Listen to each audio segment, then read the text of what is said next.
Hello, the special need I chose is ADHD. The reason is because I really liked chad.org, so the resource that Dr. Allen provided. So I used chad.org and the textbook for my research. So the first thing I would do with my ADHD student is figure out the severity of their ADHD. I would observe the student and see what accommodations are most effective, and I understand that these accommodations and their effectiveness may change over time. Students may have one or both symptoms of ADHD, which include inattentive and hyperactive impulse. I would partner up with the student and parents to figure out what needs and accommodations the student requires in order to be successful in every aspect of their life. This includes physically, mentally, socially, and of course, academically. I would assure the parents that I'm aware of their child's condition and that I'm ready to assume responsibility for the child's safety and well-being. I would create a small notebook for each child with special needs in my class, so in this case ADHD, and I would have the student keep this notebook in their backpack, and this would be used as a communication source for both me and the parents to record notes for one another. This notebook would be used for health and growth observations. I would also keep in touch with the parents through emails, phone calls, and in-person meetings. One of the most important aspects of my classroom management plan is to have a one-on-one discussion with my student. We would come up with classroom rules and guidelines and ways to follow them. When my ADHD student is feeling overwhelmed or anxious, I would suggest that they make eye contact with me or get my attention and maybe tug on their ear. That way no one in the class would know that they were upset besides me, and plus they would not be making a distraction. This way we also build a trusting relationship that allows the student to feel comfortable coming to me and working with me to deflate their stress. This also promotes self-awareness for the student and allows me to ask the student and the student to ask themselves why they think this is happening to them and how they can change their behavior.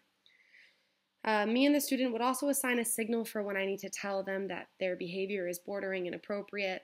This signal could be me touching my elbow while making eye contact with them, or simply making a word or sound that we both agree on. I want to remind my student about their bad behavior and not reprimand them. I would be sure to use a lot of verbal and physical encouragement for when the student is performing well and trying their best. An example would be giving them a sticker or complimenting them, or even writing a note home to their parents saying that they did a great job. I would seat the student in an area with the fewest distractions, and I would make sure my classroom in general reflects a safe, positive, calming, yet motivating environment.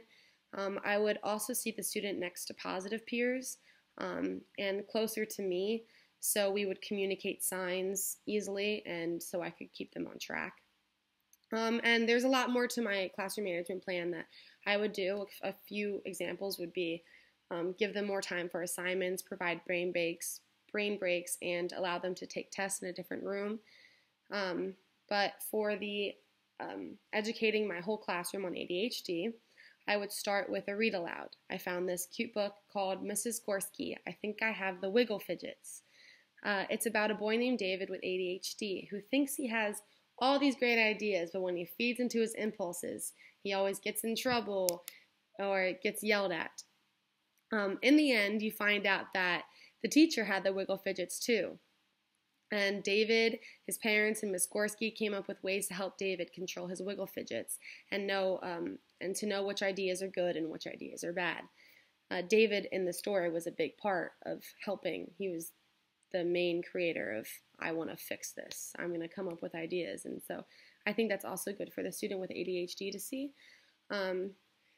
It is a cute story to show that we are more alike than different. After the read aloud, I would begin a whole group discussion asking if anyone can relate to David, if anyone has ever thought their idea was a good one but ended up causing frustration or harm on themselves or others.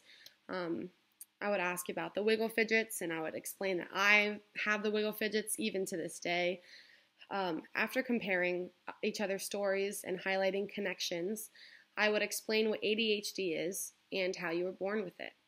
I would also, not that everyone's born with it, but I would also mention other special needs conditions, not only for informational purposes, but so that my ADHD student doesn't feel targeted or alone. But the whole point of this is for him not to feel alone, or her. I would then have the students get into groups and create a story or bullet points, using drawings or words, explaining ways they can help control their wiggle fidgets. Because everyone has wiggle fidgets, even if it's diagnosed as ADHD or not. At a certain age, we all have the wiggle fidgets, and there are ways that we can control them. And I would encourage them to use their own experiences, because like I said, we all have the wiggle fidgets. So that is how I would educate them. Thank you.